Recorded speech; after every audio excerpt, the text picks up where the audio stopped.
Sejak tahun 2017, isu radikal mulai menjadi pusat perhatian di Indonesia. Adanya kebijakan perang melawan radikalisme semakin membuat isu radikal berkembang di tengah masyarakat. Islam dan syariatnya seperti khilafah, dakwah, dan jihad seringkali diindikasikan radikal dalam konotasi negatif, sehingga terjadi monsterisasi terhadap syariat Islam dan para aktivis Islam. Isu ini pun seolah menjadi sumber masalah yang sering terjadi di Indonesia. Para pemangku kekuasaan juga terus-menerus membesarkan isu radikalisme. Tahun berganti, waktu pun terus berjalan, kini isu radikal semakin membesar. Dalam Rapimnas TNI Polri, Presiden Jokowi mengatakan bahwa aktivitas ibu-ibu keluarga TNI Polri harus terkoordinir dan jangan sampai mengundang penceramah radikal. Kemudian beredar pula broadcast WhatsApp yang berisi kurang lebih 180 penceramah terindikasi intoleran dan radikal yang harus dihindari dan tidak boleh diundang. Di sisi lain, banyak problematika yang dihadapi oleh Indonesia yang bersumber dari segala aspek, mulai dari aspek ekonomi, pendidikan, kesehatan, sosial, bahkan politik. Langkanya minyak goreng, mahalnya kedelai, banyaknya koruptor, menjamurnya kriminalitas, dan kejamnya OPM di Papua yang membunuh 8 orang karyawan di sana tentu menjadi masalah tersendiri.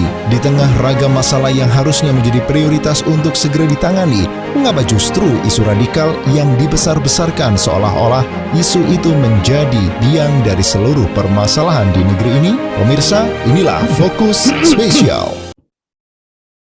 Ya, radikul. Ada apa? Tamu kita tak asing lagi, Ustadz Felix Xiao. Assalamualaikum Ustadz Felix Xiao. Enggak kedengaran suaranya, masih di mute. Oh ya, waalaikumsalam warahmatullahi wabarakatuh Ustadz. Masya Allah, susah banget nyanyiin antum Ustadz. Ustadz Felix Xiao ini di ada klaster macam-macam itu tuh kan. Nah, itu ada di ya, klaster hubungan tanpa ikatan Ustadz. Hubungan tanpa ikatan. Itu ada di bawah saya. Baru kali ini saya ada di atasnya. Iya, langsung saja nih Ustadz Felix. Jadi sebenarnya ada apa ini? Kok tiba-tiba menghangat lagi nih radikal? Menurut antum ada apa ini? Iya, baik, terima kasih Ustadz. Jadi sebelumnya saya juga sangat senang sekali ada forum seperti ini karena saya baca di netizen itu semua pada protes Ustadz.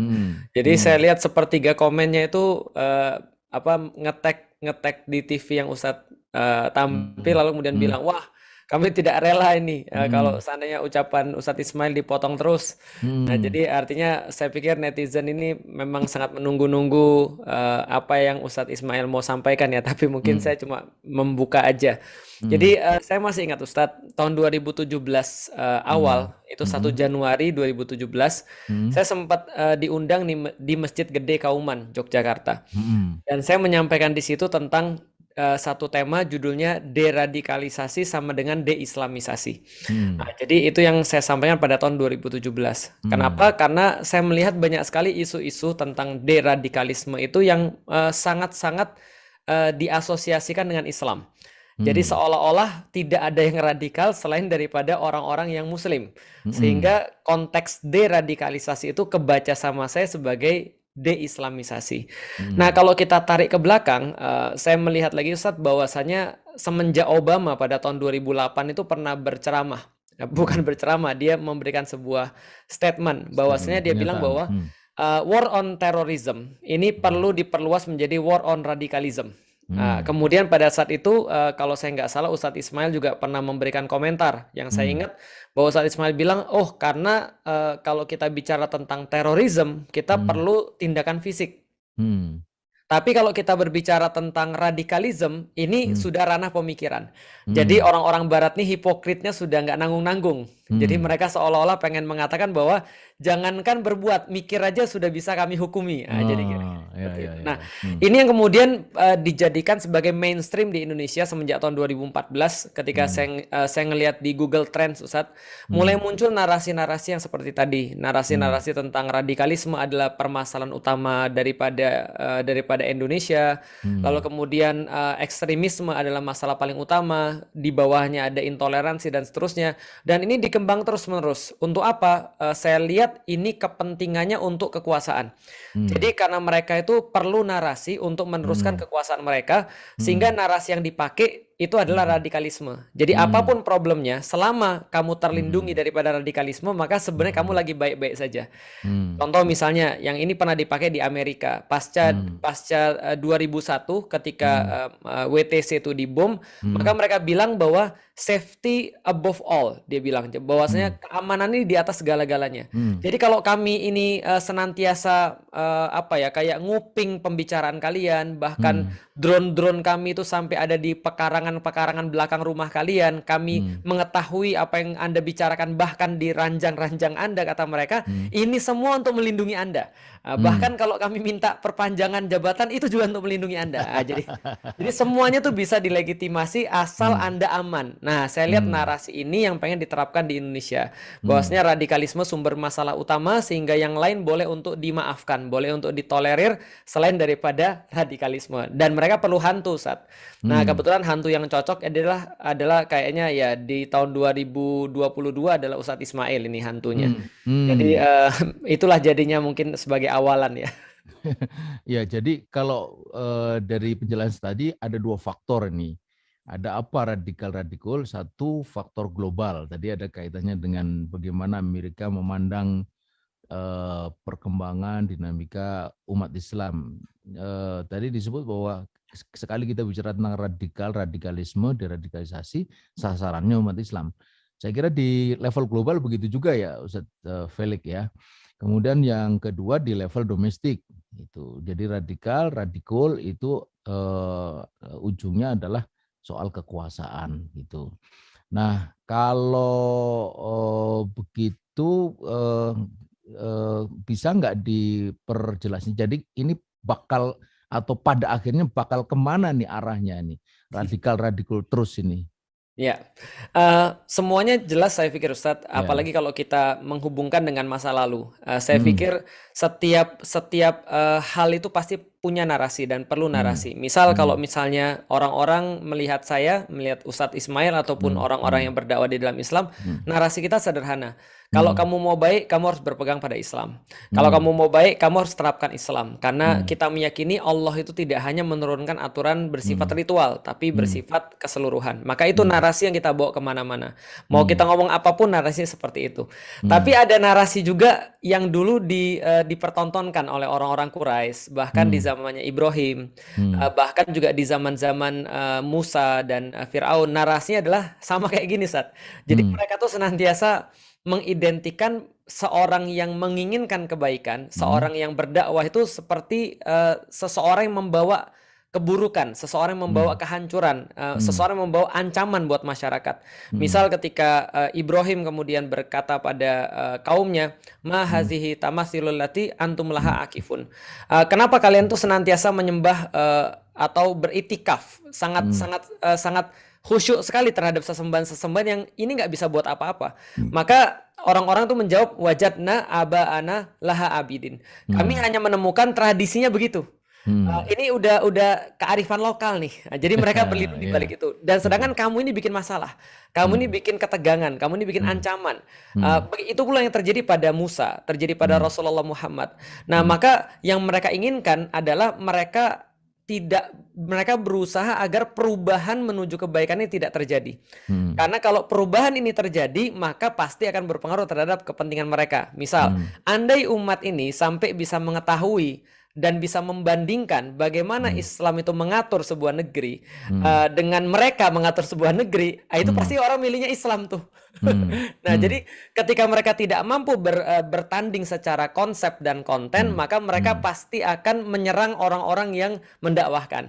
Nah, sebagaimana yang mereka lakukan pada Rasulullah SAW ketika mereka tidak siap untuk berdebat secara ide dan konsep, mereka menyerang Rasulnya. Ini orang kayaknya gila nih, ini orang kayaknya tukang sihir nih, dan seterusnya. jadi ujung-ujungnya ke sana. Sehingga kita senantiasa bilang pada umat bahwasanya radikal-radikal ini nggak akan pernah berhenti. Sebelum kemudian mereka bisa memastikan bahwa mereka tuh punya kekuasaan yang lebih banyak dan lebih berat dan menghilangkan semua ancaman-ancaman yang datang. Jadi mereka inginkan agar semuanya itu diam terhadap kezoliman-kezoliman yang mereka lakukan.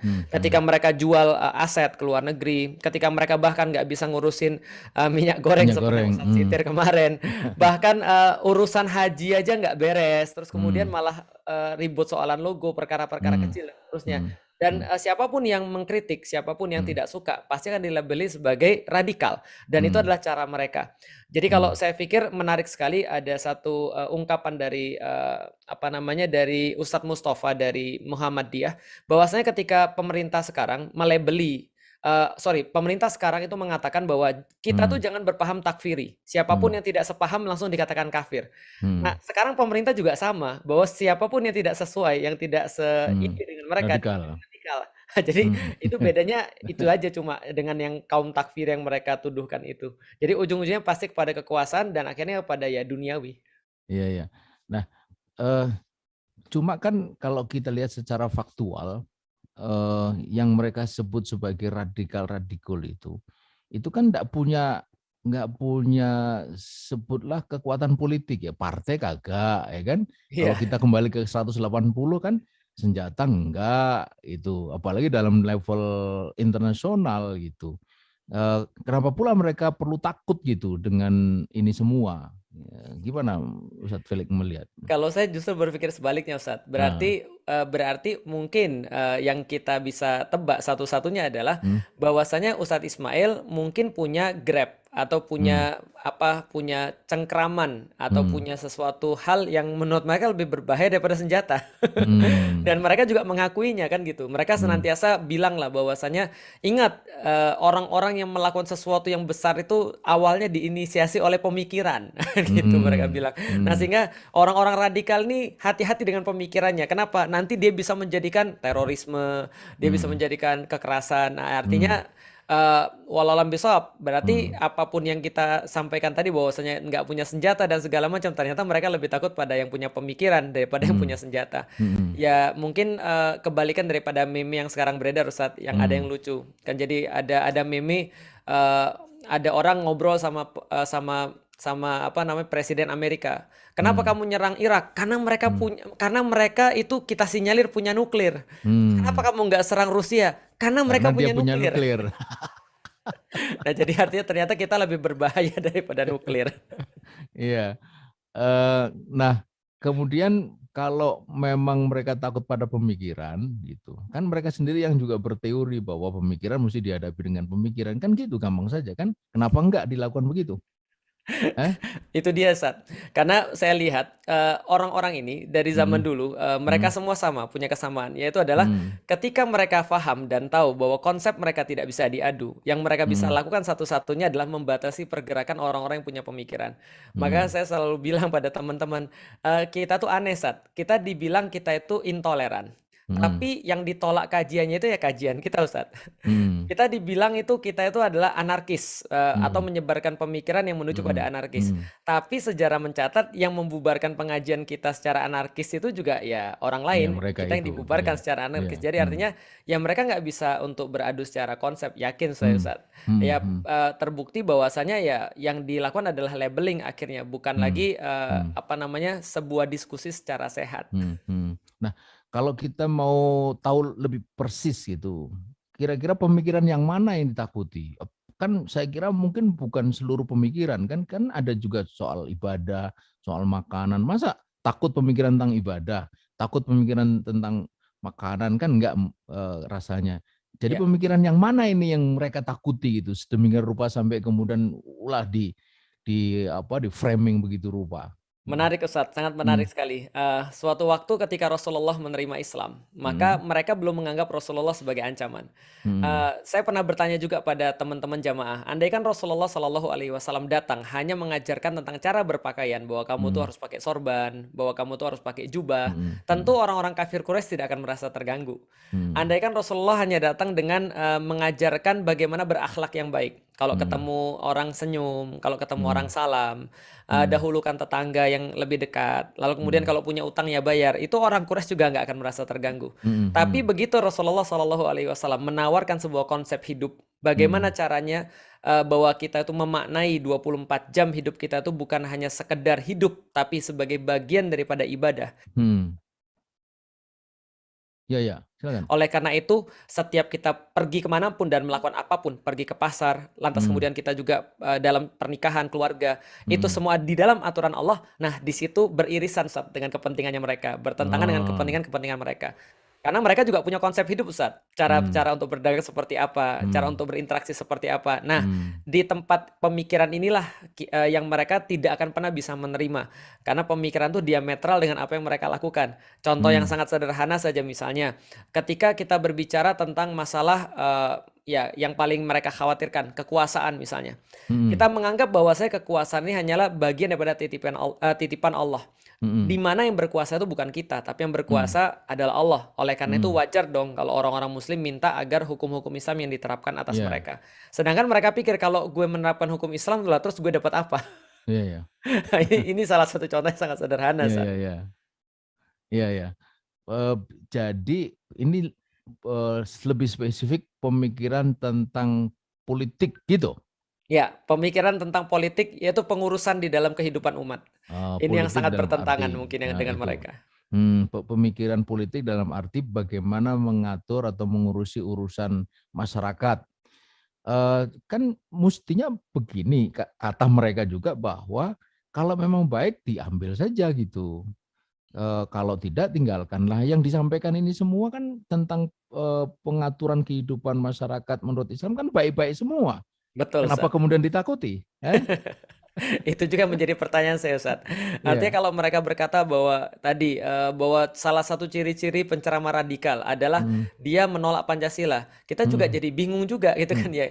Gimana caranya agar kita tuh menolak Pancasila gitu. Sedangkan juga orang-orang di luar negeri juga nggak tahu apa itu Pancasila. Nah, itu kadang-kadang itu juga menjadi pertanyaan kita. Apakah lantas semua orang di luar negeri kita katakan sebagai mereka itu radikal gara-gara mereka nggak mengakui Pancasila?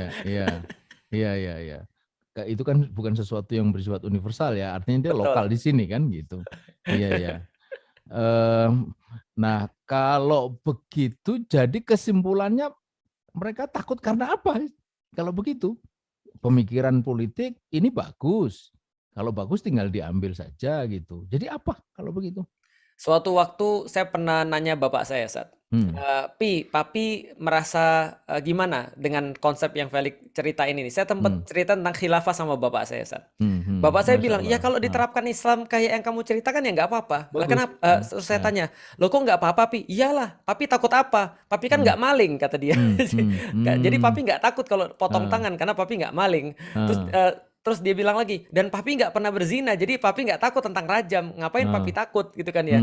Apalagi ketika saya cerita, Ustaz, bahwa di dalam sistem khilafah, misalnya di dalam masanya Umar, itu jizyah kepada orang-orang yang bukan Muslim, itu cuma ditarik murah sekali. Iya, 8-12 dinar per tahun, Ustaz. Dibandingkan dengan bapak saya yang bayar pajak sekarang. PPN PPH ya, berapa itu? Betul, jadi dia nggak takut, Ustaz, karena dia nggak berbuat sesuatu yang salah. Artinya dia tidak punya kepentingan. Nah, maka bisa kita pastikan siapa yang protes ketika ada sesuatu yang lebih bagus yang punya kepentingan, Ustaz. Artinya ingin mengatakan bahwa yang ada sekarang ini yang nggak usah diteruskan lah. Sudah nomor 1, Ustaz. Apapun yang Ustaz lakukan tidak akan mengubah apapun, Ustaz. Iya. Baik. Nah, sekarang ini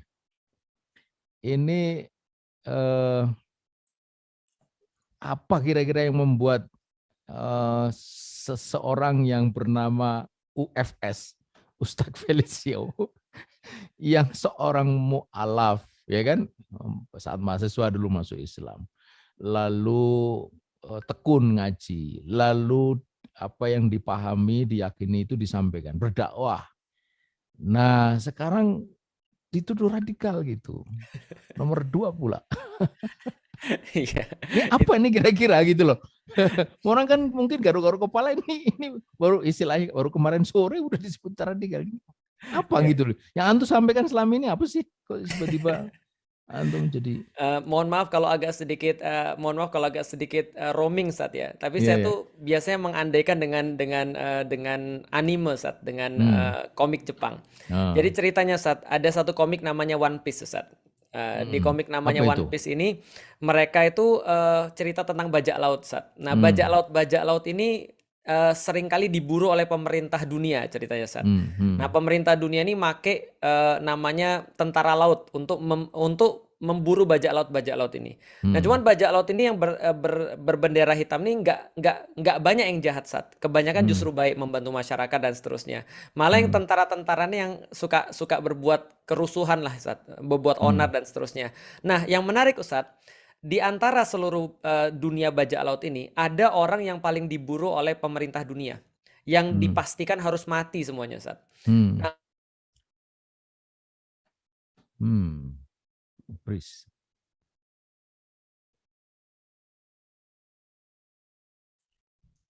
Nah, saya sambung sedikit Sat, sorry Sat, putus. Iya, Nah, keputus. jadi orang-orang ini ada yang diburu Sat, yang Hmm. dipastikan harus mati sama pemerintah dunia. Nah, Hmm. orang-orang ini siapa? Orang-orang yang menguasai sejarah dunia Sat, yang mereka Hmm. memahami tentang apa yang terjadi zaman dulu dan bisa untuk mengarahkan Hmm. kepada masa depan. Hmm. Jadi saya pikir orang-orang yang paling berbahaya itu adalah orang yang memahami sejarah, dan Hmm. mereka ini adalah orang-orang yang bisa mempengaruhi orang untuk masa depannya seperti apa. Nah, Hmm. ini kemudian dalam komik Sat, tapi bukan di Indonesia Sat. Itu ceritanya begitu Sat.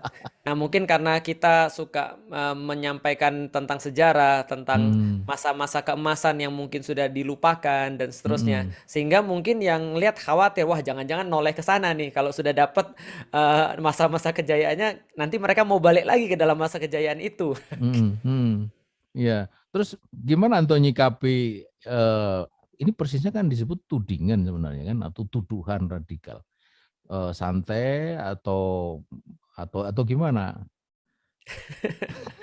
Kalau saya melihat sih, saya Atau teringat pada lucu-lucuan aja nih? ya, lucu-lucuan Sat. Saya Hmm. teringat pada beberapa kisah Sat. Pertama adalah Hmm. kisahnya Walid bin Mughirah ketika Hmm. mereka mencari-cari tuduhan pada Rasulullah.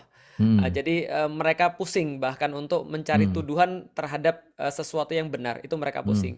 Hmm. Yang kedua, saya juga teringat dengan narasinya iblis ketika ditanya kenapa nggak mau bersujud. Dia bikin narasi yang baru Sat. Hmm. Jadi, nah, melihat dua hal ini, saya pikir cara terbaik untuk menghadapi tudingan-tudingan itu adalah ya menghormati tudingan itu Sat. Yaitu Hmm. adalah dengan melakukan sesuatu yang membuat kita tuh jadi radikal Sat. Jadi kita harus hormati Sat. Karena mereka udah capek bikin Iya, iya. tudingan. Nah, maka kita harus live Harus the expectation gitu Sat. harus membuktikan betul bahwa memang radikal. Hah? Iya betul Sat. Jadi karena mereka udah bilang radikal itu adalah gini gini gini gini. Oh, Iya. berarti memang kayaknya itu yang harus dilakukan karena Hmm. ternyata berpengaruh bagi mereka. Hmm. Iya. Apa komentar yang ada di akun sosmed antum? Antum kan kalau nggak salah ya Instagramnya ada yang 4 juta sekian gitu kan Iya Sat. anunya ya. Apa namanya itu followernya ya. Iya Sat. Kemudian di Twitter segala macam. Apa komentar yang ada di sana? Semua komentar itu ngelucu Sat. Makanya Hmm. saya lihat beberapa hari ini Apa yang paling lucu apa? yang paling lucu ya itu tadi Sat, tentang minyak goreng sebenarnya. Hmm. Jadi artinya mereka bilang adalah gue kagak peduli lu mau ngomong Hmm. radikal, lu mau ngomong radikal, gue nggak peduli. Yang gue Ah. peduli minyak goreng adain woi. Jadi kebanyakan gitu orang bilang. Ada yang galak gitu? Oh banyak sekali Sat, banyak Hmm. yang galak, banyak yang ngamuk dan segala macam. Tapi Hmm. kebanyakan mereka ya lucu. Selamat ya Ustadz, coba Hmm. Ustadz tingkatkan lagi prestasinya supaya bisa jadi yang pertama. Jadi malah dijadikan bahan guyonan ya. Ya, beberapa hari ini memang guyonan banyak Sat. Hmm. Terakhir kali kan tentang logo ini kan banyak sekali Hmm. guyonan-guyonan. Akhirnya Apa kita ada yang misalnya lalu unfollow atau unfriend gitu? kalau saya lihat di insight-nya Sat, rata-rata yang unfollow itu karena di remove sama Instagram karena mereka mungkin inaktif dan seterusnya. Tapi kebanyakan itu follow kok Sat. Artinya Unfollow atau malah nambah followernya? bertambah Sat. Kalau saya nambah malahan. tambah 10.000. Yang menarik Sat, saya dapat data baru Sat. ternyata generation millennials dan generation Z di bawahnya millennials itu saat mereka tuh menganggap segala sesuatu yang datang daripada institusi tradisional itu adalah sampah. Jadi mereka menganggap begitu. Jadi mereka sangat tidak percaya pada institusi tradisional. Yang dimaksud dengan institusi tradisional adalah media tradisional dan juga kemudian tokoh-tokoh tradisional dalam arti mewakili pemerintah dan pemerintah itu sendiri. Nah, jadi mereka sudah mulai nggak percaya. Dan di Indonesia ini sudah masif sekali kelihatan. Kenapa sampai seperti itu?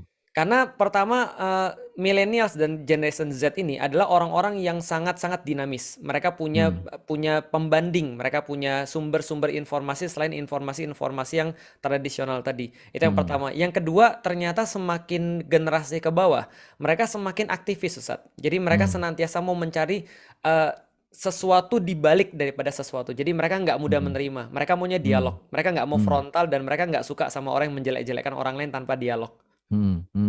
Iya Gitu. ya. Nah, banyak nggak haters-hatersnya itu bermunculan gitu? Oh banyak, Ustaz. Apa mereka bilang? Tetap saat biasanya mereka bilang jangan sembarangan gitu kan ya, kamu memang radikal, lihat aja ceramahmu dan segala macam ya, kayak gitu-gitu ya, udah kita santein aja Ustaz. Artinya kan mereka sudah tadi kadang-kadang perhatian haters itu lebih besar daripada perhatian para lovers Ustaz.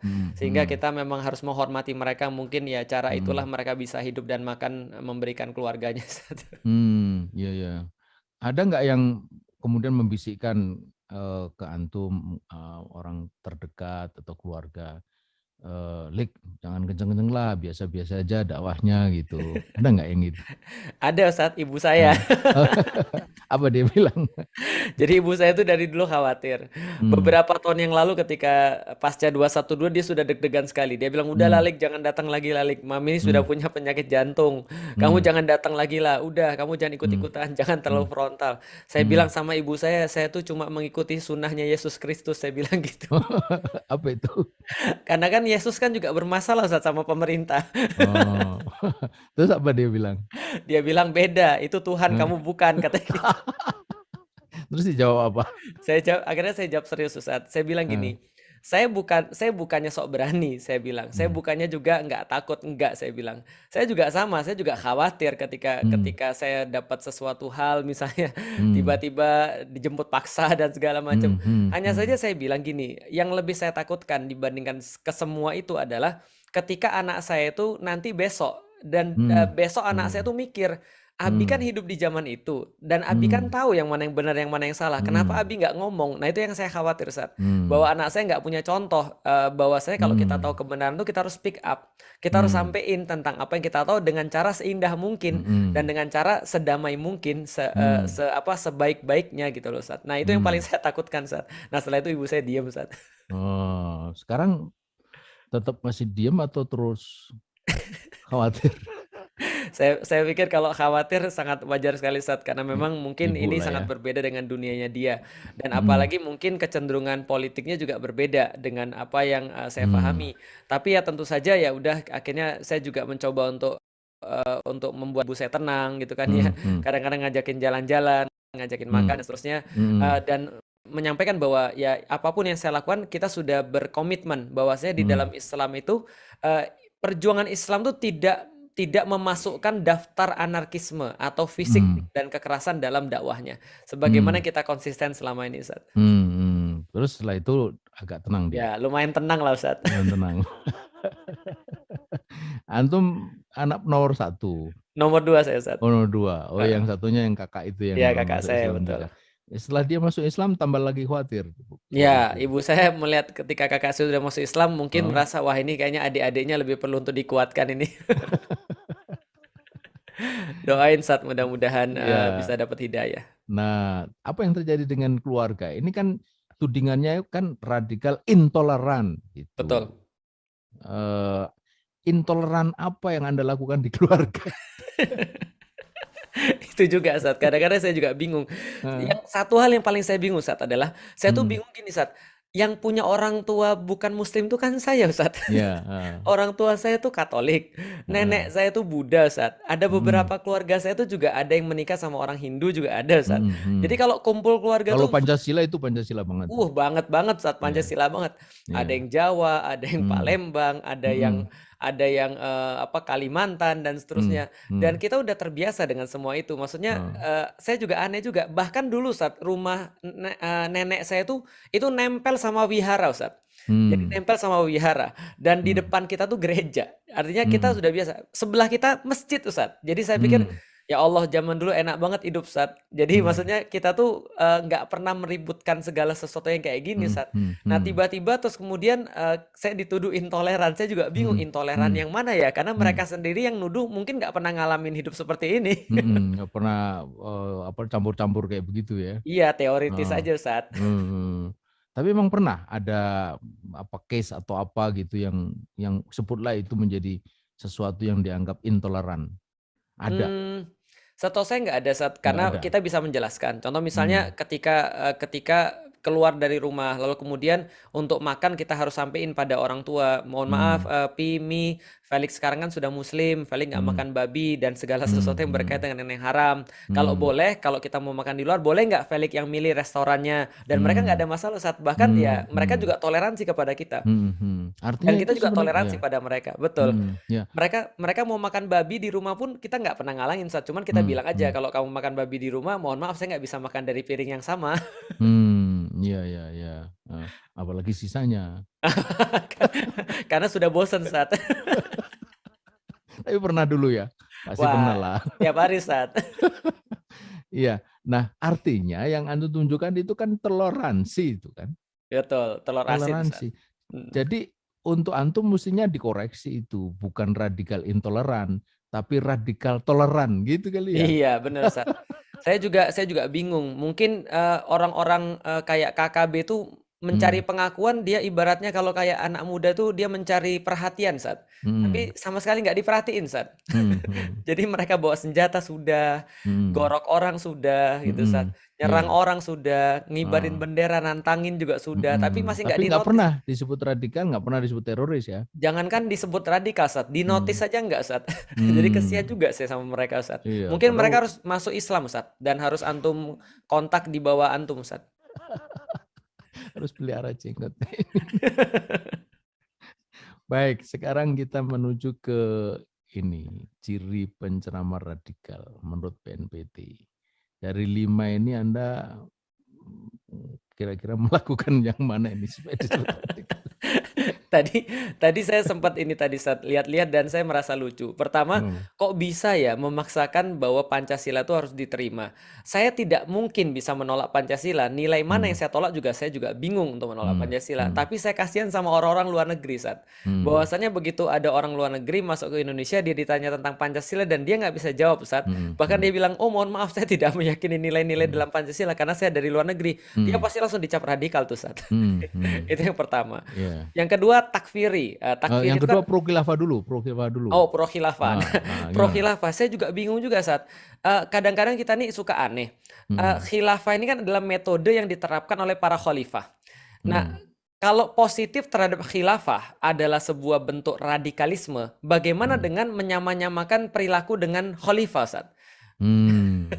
Apakah ini ada seperti Umar, seperti Ali, ya gitu-gitu kan? Nah, apakah ini bentuk radikalisme juga, Sat? Nah, ini kan harus konsisten. Iya.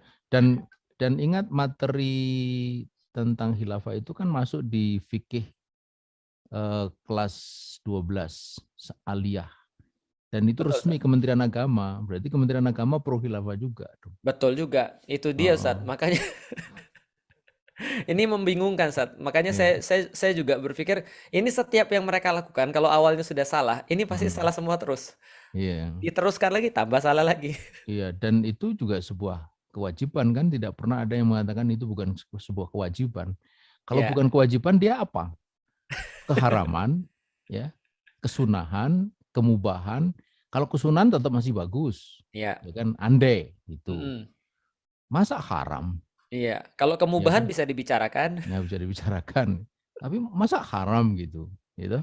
Nah, oke. Kemudian yang kedua mengajarkan paham takfiri, mengkafirkan yang beda paham dan agama. Nah, gimana? Nah, ini menarik, Sat.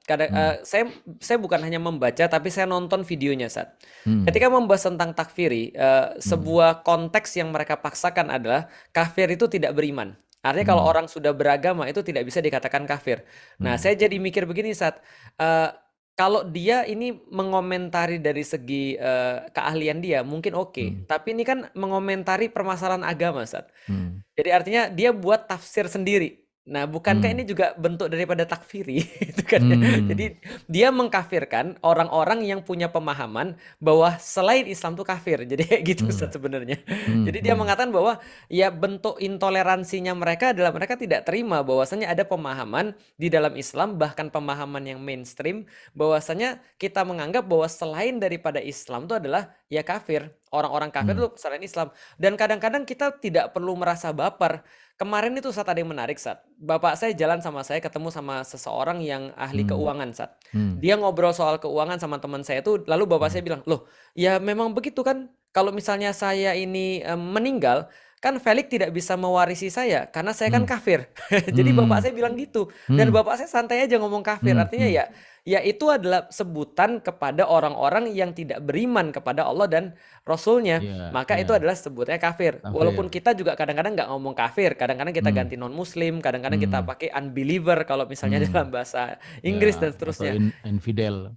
Infidel dan segala macam. Tapi ya itu adalah istilah. Sama kayak ada istilah orang belum nikah jomblo. Lalu ada orang yang protes, jangan bilang jomblo dong, gue kan single. Ya sama aja kali, gitu kan. Nah masa lalu kemudian kita harus sebut apa orang-orang yang belum nikah, gitu kan ya. Iya. Tapi kan kalau mengkafirkan orang kafir kan memang kafir dia kan gitu. Itu dia Ustaz. Lalu kita harus sebut apa? Masa kita sebut beriman? Karena kalau kita sebut dia beriman, berarti hukum-hukum iman harus ditampakkan juga, harus diberikan kepada dia. Nah kan nggak enak, contoh misalnya, tidak ada yang kafir di negeri ini karena semuanya beriman. Ya udah, kalau gitu beriman suruh puasa Ramadan, mau nggak? Gitu kan, kan nggak bisa juga. Nanti dibilang intoleran. Iya. Cuma ini kan mengkafirkan yang beda paham dan agama itu. Kalau beda agama bener lah ya. Tapi kalau beda paham enggak lah. Ya, nah, kalau itu enggak. Dan ini Sat, saya pikir pemerintah ini mencampur adukkan antara berbeda dengan membenci, Sat. Tidak mau disamakan dengan membenci, Sat. Jadi seolah-olah gini, kalau kita beda agama, seolah-olah kita benci dia. Kalau kita tidak mau minum homer, berarti kita benci dengan orang yang minum homer. Seolah-olah begitu, Sat. Seolah-olah. Padahal sebenarnya kayak saya masuk Islam, saya nggak boleh makan babi, Sat. Tapi saya nggak membenci babi, Sat. Karena saya nggak ada masalah sama babi. Iya. Saya cuma nggak mau makan aja. Atau juga tidak membenci orang yang makan babi. Dan tidak membenci orang yang makan babi, Sat. Betul. Karena yang makan itu adalah papi sama mamimu tadi kan. Dan bahkan di dalam Islam juga sebaliknya, kita diwajibkan berdakwah kepada orang yang bukan Muslim. Dan berdakwah itu adalah tanda sayang, tanda cinta, karena kita nggak mungkin ngajak kalau kita nggak suka dengan orangnya. Iya, betul itu. Iya. Oke, kemudian yang ketiga menanamkan sikap anti pemimpin atau pemerintahan yang sah. Mana ini? Nah itu yang saya bilang tadi. Anti dan mengkritik ya. Amar ma'ruf nahi mungkar. Nah, ini dia Sat yang perlu kita kritisin. Setiap orang-orang yang merasa bahwa kalau ada orang kritik berarti nggak suka sama dia atau melawan sama dia, maka dia akan berpikiran kamu nggak boleh kritik aku. Nah, problemnya adalah kita balik bertanya sama orang-orang ini, bagaimana caranya di dalam sistem demokrasi yang mereka agung-agungkan itu untuk bisa memperbaiki atau menyarankan sesuatu. Kalau setiap saran itu dikatakan sebagai sebuah hinaan, kritikan, makian, ataupun tidak suka. Nah ini kan nggak ada cara. Nggak ada cara sama sekali. Iya. Menjelekkan yang jelek, bener lah itu. Betul, Sat. Maka saya tadi kan ketika soalan logo saya kan mengomentari. Terus kemudian bilang, Felix mah apapun yang datang dari pemerintah itu bagi dia bermasalah. Lalu kemudian pertanyaannya sebaliknya. Lalu apakah yang datang daripada pemerintah kita harus mengiyakan semua? Ya tugas kita sebagai kemudian umat, apalagi ini berkaitan dengan Islam, kita harus berkomentar ketika kita melihat ada sesuatu yang tidak betul. Kita bisa jadi salah juga sih. Ya karena itulah harusnya ada diskusi, harusnya ada dialog. Nah, sedangkan dialog ini pintunya udah ditutup. Karena sudah radikal. Betul, itu dia. Judging. Betul. Iya. Padahal sebenarnya mengkritik itu sebagai tanda sayang juga kan, gitu. ya Betul, kan? karena kalau saya sudah nggak suka saat sama seseorang, saya bilang juga hmm, sama anak-anak saya, hmm, kalau Abi marah, berarti Abi diem. hmm, Abi nggak akan mau ngomong, Abi nggak akan mau ngelihat kalian. hmm, Tapi kalau hmm, Abi masih ngomel, Umi hmm, masih ngomel, itu hmm, masih normal, masih sayang. masih sayang. Iya, oke. Yang keempat, memiliki sikap eksklusif terhadap lingkungan. Hah? Saya Lingkungan antum apa? Lingkungan antum? Hah? saya tuh perasaan Ustaz lebih asosial sebelum saya Nah, masuk Islam Ustaz daripada sekarang Ustaz. hmm, Contoh misalnya Ustaz, hmm, saya tuh dulu kalau misalnya ngomong hmm, lingkungan saya Ustaz, kalau ngomong itu hmm, pakai bahasa Chinese Ustaz. hmm. Itu eksklusif banget Ustaz. Kalau Seperti misalnya apa? Seperti antum apa? Seperti apa? Coba contohkan. wah, kalau contoh kan nggak bisa saya Ustaz. Jadi kalau antum misalnya dekat-dekat saya Ustaz, antum nggak akan Hah? bisa tahu apa yang saya omongin Ustaz. Dan Eh, dengan yang komunitas saya omongin, saya eh, sangat asosial Ustaz. Saya eh. merasa sangat sungkan dan rikuh untuk bisa berkumpul dengan orang-orang yang lain Ustaz. Selain Kenapa? Cina, Karena saya selain Chinese. iya, selain Chinese, Ustaz, Oh, saya sangat rikuh. hmm, Begitu saya hmm, masuk Islam, saya baru mengetahui, oh ternyata hmm, nggak ada beda antara mata sipit dengan yang nggak sipit. Nggak ada beda hmm, antara hitam dan putih. hmm, Nggak ada beda hmm, antara orang tua dan muda, kecuali hmm, ketakwaan. Maka di situ hmm, kemudian kita berusaha untuk jadi ya inklusif justru, hmm, bukan hmm, eksklusif. hmm, hmm, hmm. Artinya kalau pakai istilah radikal, semakin radikal antum semakin apa? Bukan sosialis ya, semakin apa namanya ramah terhadap lingkungan, Benar. ya, Nah itu dia. Makanya saya semakin bangga menjadi inklusif. iya, Nah runner gitu. up. Jadi kita inklusif, Hmm, justru kita membuka diri. Jadi saya pikir Islam membuka tuh sangat diri. membuka diri, sangat membuka Hmm, diri karena kita sudah menghancurkan pembatas-pembatas di mana kita tuh kayak merasa paling benar, Sat. Kita hmm, kita merasa benar tapi tidak merasa paling benar hmm, karena kita itu harus bersosialisasi dengan orang yang lain dan hmm, mengenalkan pada mereka Islam. Dan kalau kita udah tertutup, kalau kita hmm, sudah memagari diri sendiri, bukan hmm, hanya kita nggak bisa ke orang lain, tapi orang lain juga hmm, nggak bisa ke kita, Ustadz. iyalah pasti, ya kan. Nah, padahal kita perlu eh, berkomunikasi, bersosialisasi untuk bisa berkomunikasi itu, ya Betul, kan. Ustadz. Nah, kemudian yang terakhir ini berpandangan anti budaya atau kearifan lokal keagamaan. Nah, Nah, ini gimana? makanya saya pakai batik nih, Ustadz. Hmm, Hampir dalam setiap saya ngisi saya pakai batik, Ustadz. Dan hmm, saya sangat apa ya, kayak look up kepada budaya Indonesia, terkhusus budaya hmm, Jawa, Ustadz. Karena hmm, istri saya orang Jawa dan saya banyak punya hmm, teman orang-orang Jawa dan hmm, saya sangat apa ya, sangat merasa terpesona saat bagaimana hmm, orang-orang Jawa itu mereka hmm, mencoba untuk melakukan Islamisasi dengan simbol, Ustadz. Jadi hmm, simbol-simbol itu ternyata banyak sekali yang kita tuh kayak berdecak kagum. Kok bisa ya mereka kepikir kayak gini? hmm, Menyimbolkan lewat lagu, menyimbolkan lewat hmm, mocopat, menyimbolkan lewat ya, ya, batik, menyimbolkan bahkan via tanaman, Ustadz, Masya Allah. ya, ya. Kalau budaya Cina sendiri gimana? Nah, budaya Cina juga sama, Terhadap Ustadz. budaya Cina. Kebetulan budaya Cina tuh senantiasa menyimbolkan dengan sesuatu. Apa Kayak contohnya misalnya? yin yang misalnya itu kan salah Hmm, satu budaya dan filosofi orang-orang Chinese di mana kamu tuh hmm, harus seimbang. Tentang hmm, burung phoenix yang senantiasa bangkit kalau walaupun dia hmm, meninggal, mati ya bukan hmm, meninggal. hmm, Walaupun dia hmm, mati, naga yang kemudian bebas dan seterusnya. Ya, minimal hmm, kita tidak bicara benar dan salah, tapi ini bagian daripada hmm, simbolisme yang memang ada, hmm, termasuk warna merah, termasuk warna hmm, putih ketika ada orang meninggal dan seterusnya. hmm, Saya pikir hmm, simbolis itu sangat banyak sekali, Ustaz. Artinya sebenarnya kalau dikatakan bahwa anti budaya, yang mana nih budayanya ya? Iya, Ya, karena Islam sendiri adalah bagian daripada budaya.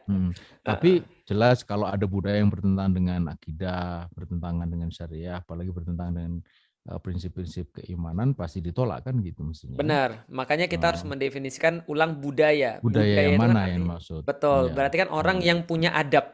Nah, orang punya adab, punya peradaban, mereka punya budaya. Jadi budaya ini jangan sampai kita beralasan budaya lantas kita melestarikan sesuatu yang justru tidak mencerdaskan, gitu kan? Dan Ya, dianggap ya. budaya, gitu kan? Nipu, itu tidak boleh dikatakan budaya bangsa. Anda melihat nggak ada budaya-budaya yang memang nggak bisa diterima oleh Islam gitu di lingkungan antum?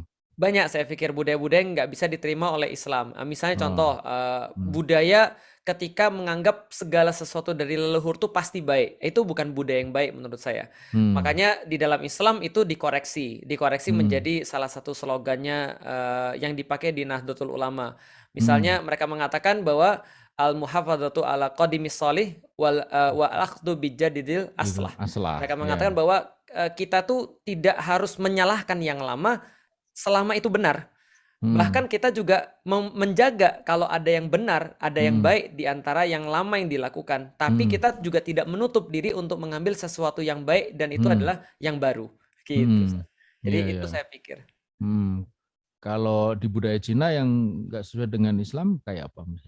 Di budaya Cina yang nggak sesuai dengan Islam, dari segi pemandangan fisik misalnya contoh, fisikal tentu saja tadi keyakinan yang bersifat semacam kayak filosofi mereka tentang kehidupan, tentang kematian, lalu kemudian penyembahan terhadap leluhur dan seterusnya. Saya pikir itu bertentangan dengan budaya Islam, sehingga memang ya kita harus meninggalkan.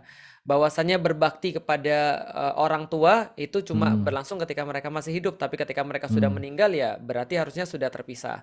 Misalnya lagi ada beberapa budaya-budaya pop walaupun tidak terkait dengan orang-orang Chinese secara umum, minum minuman keras, berjudi dan segala macam. Ini juga termasuk kebiasaan yang sudah hampir menjadi budaya walaupun tidak pasti ada pada orang-orang Chinese semuanya. Ya. Baik, ini Ustadz Felix luar biasa, ini acara kita saat ini disaksikan oleh hampir 5.000. Masya Allah. 5.000. Komentar ngalir terus, ini nggak bisa saya hentikan. Iya, saya mungkin mau ambil setengahnya haters nih, Ustadz. Liberal, sekuler bukan cara hidup Islam. Saya mau ambil ini pertanyaan dari netizen yang masuk di akun YouTube kita. Sebentar ya. Nah, izin bertanya, bagaimana sebenarnya hubungan antara budaya dan Islam? Karena hari ini sering sekali dibenturkan dengan istilah bid'ah, haram, tidak sesuai syariah, dan lain-lain. Padahal Indonesia plural. Gimana Ustadz Felix menjelaskannya? Ya, contoh terbaik yang diberikan saya pikir ada pada masanya Wali Songo.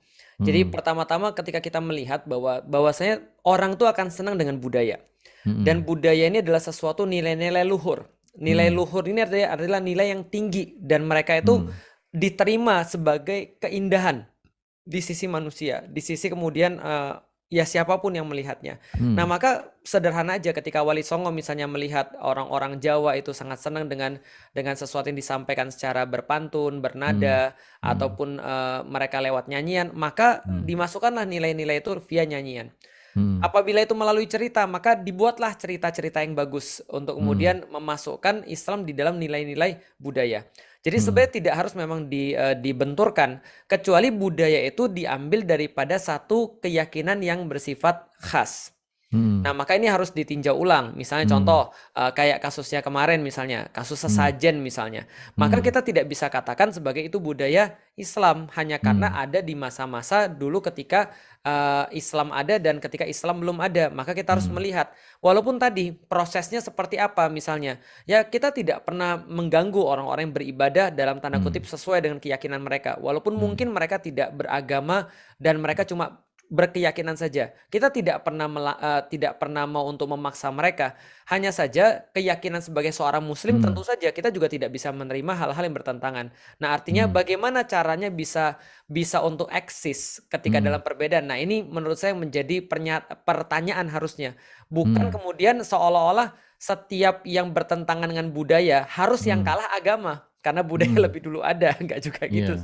Nah, ini yang dikembangkan yang salah selama ini. Ya, tetap sebagai seorang muslim, agama itu sebagai teraju kan. Ya, karena itu memang betul ini sesuai dengan akidah atau dengan syariah atau tidak kan gitu. Betul, jika itu sesuai maka bisa diambil, jika tidak ya memang harus ditinggalkan. Dari begitu maka kemudian ada kalau pakai bahasa tandasnya memang islamisasi budaya. Ya. Tapi sebenarnya kalau budaya itu produk dari perilaku dan kegiatan manusia, dia automatically kalau dia Islam kan budayanya pasti Islam kan gitu. Benar, Ustaz. Masya Ya, Allah. hanya memang sisa-sisa dari yang dulu itu. Jadi ini bukan Arabisasi budaya, tapi Islamisasi budaya itu. Oke, ini ada lagi nih. Waduh, ngalir kencang banget nih ngalirnya juga Iya, nih. Masya Allah, Ustaz. Iya. Itu artinya banyak pendukung radikal, Ustaz.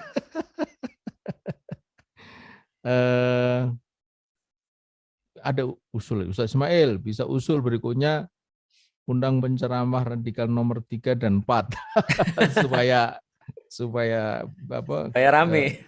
Supaya rame. Kan kalau berdiri di podium kan 1, 2, 3, nah 4-nya ada di bawah itu. Juara harapan Ustaz nomor Iya. 4, Ustaz. Selamatkan Indonesia dengan Islam bukan liberal itu.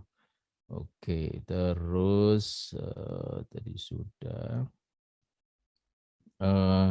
hanya Islam yang memahami budaya yang benar itu. Masya Allah Ustadz radikal, ramah terdidik berakal, idaman umat. Semoga Allah merahmati Ustadz Ismail, Ustadz Felix. Amin. Amin. Semoga Ustadz Ismail, Ustadz Felix senantiasa dilindungi oleh Allah. Amin. Amin, ya Amin. Rabb. Iyakum. Ini Ustadz, jadi bagaimana caranya biar ada solusi, ya, solusi untuk, waduh lari nih, solusi untuk apa tadi? Pokoknya ada solusi lah gitu. Ya, solusi untuk semua ini, Ustaz ya. Iya, gimana? Saya menyampaikan dua cerita lagi, Ustaz. Pertama adalah tadi yang lanjutan yang saya bilang sama ibu saya bahwasanya Yesus itu bermasalah sama pemerintah. Ya. Nah, lalu bagaimana? Nge-freeze.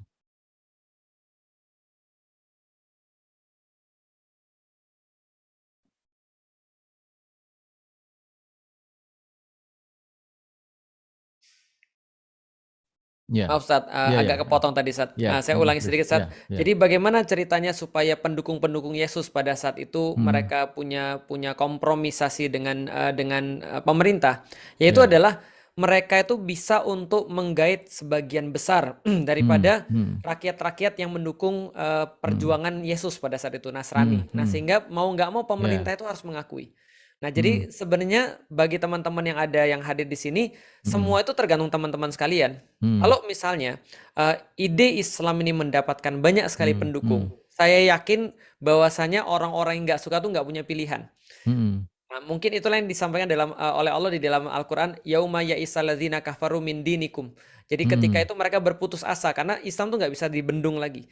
Jadi seperti apa kita mau mendakwakan Islam lebih cepat, lebih kuat, maka itulah yang menjadikan solusi. Karena kalau mengharap bahwasannya orang-orang yang sekarang menentang agama itu sadar, itu agak sulit. Jadi mau nggak mau memang kita harus berusaha untuk menyampaikan lebih banyak lagi, lebih luas lagi. Itu cerita yang pertama. Kisah yang kedua tentang Rasulullah Shallallahu Alaihi Wasallam. Ketika Rasulullah itu berhasil kemudian untuk mendapatkan pertolongan Allah, maka ketika itulah ya Islam tuh bakal kemudian nyebar secara total. Nah, bagaimana pertolongan itu bisa didapatkan? Balik lagi sama dengan dakwah. Jadi kita mendakwahkan Islam, orang-orang yang akan menyambut, dan insya Allah masalah ini akan usai. Karena kalau tidak, satu orang yang nggak ada, misalnya satu orang turun, akan digantikan dengan orang yang lain dengan narasi yang sama. Bahkan mungkin narasinya lebih sadis lagi. Jadi kita cuma bisa berharap pada Allah saja Ustaz, dan terus berdakwah.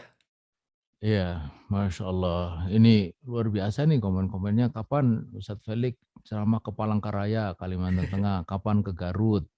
Nah, Ustadz Felix ini contoh yang radikal, yang toleran.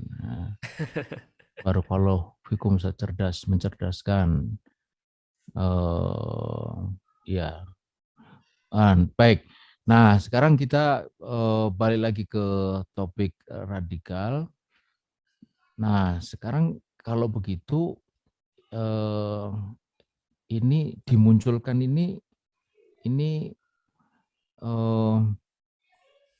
selain soal tadi ya, soal ketakutan, ancaman kekuasaan, ada yang mengatakan ini untuk nutupi masalah itu.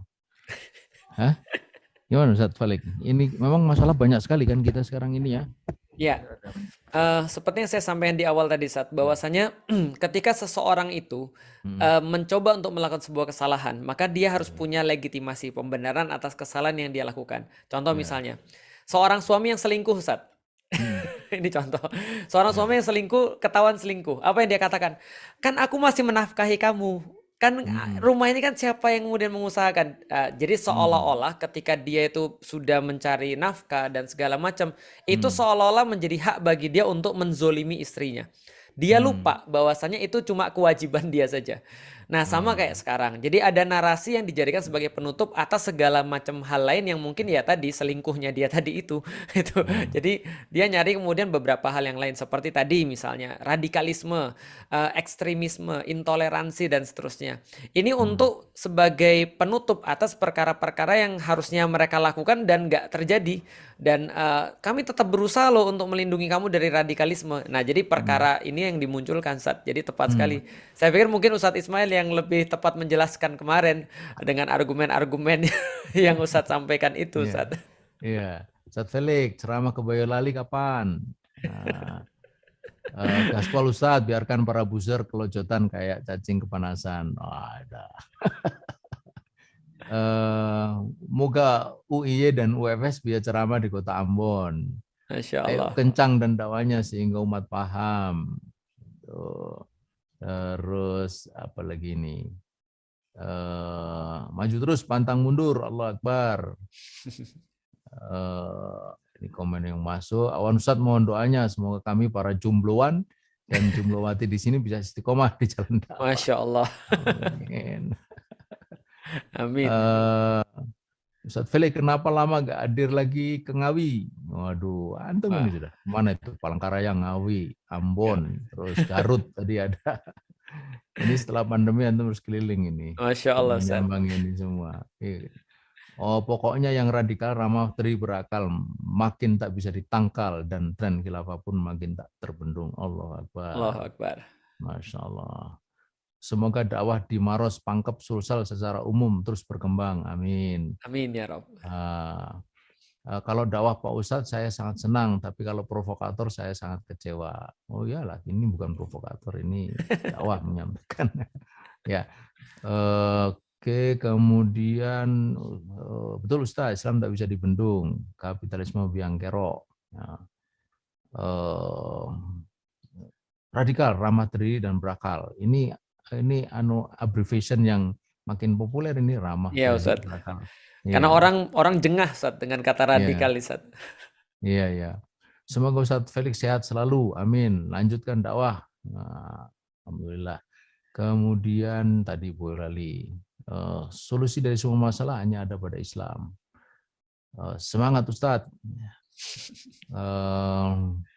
Ayo kencang dakwanya supaya umat paham. Ya betul, Amin, memang untuk memahamkan harus kencang dakwanya. Karena orang yang tidak paham perlu dipahamkan. Ya. Kemudian Masya Allah sangat mustanir, mencerahkan Ustadz.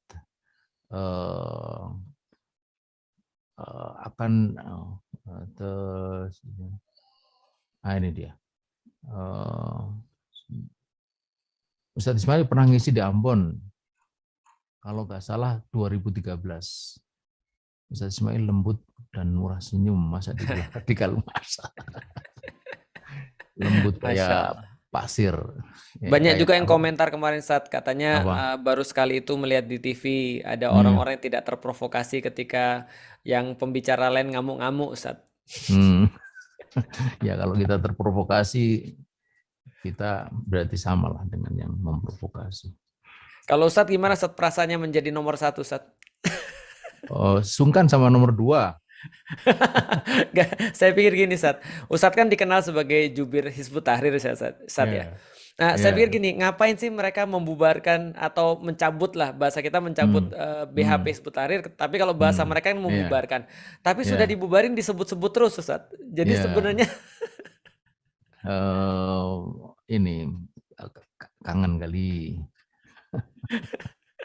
Ini ada pertanyaan nih. Assalamualaikum Ustaz, mau nanya bagaimana menghadapi beberapa orang yang tidak mengedepankan diskusi? Gimana penjelasannya? Jawaban. Saya coba untuk selalu mengaitkan dengan apa yang Rasulullah lakukan. Saya ingat sekali bahwasanya ketika saya baca kafir Quraisy itu pernah menugaskan ahli debat internasional, Ustaz. Jadi ahli debat paling luar biasa di zamannya. Namanya Utbah bin Robi'ah. Untuk mendebat Rasulullah. Jadi kalau ini mau diskusi, tapi nanti akan sama dengan yang nggak mau diskusi. Utbah bin Robi'ah ini datang kepada Rasulullah, tiba-tiba nyerocos, Ustaz. Ngomong sembarangan dan segala macam, memojokkan Rasul dan memakai semua argumen-argumen yang bisa dia lakukan. Rasul diam aja sampai satu titik ketika dia sudah selesai, Rasul kemudian bilang, kamu udah selesai? Udah, saya udah selesai. Nah, sekarang saya mau ngomong. Rasul ternyata nggak membahas sedikit pun argumennya dia. Yang Rasul lakukan adalah membacakan surat Fussilat.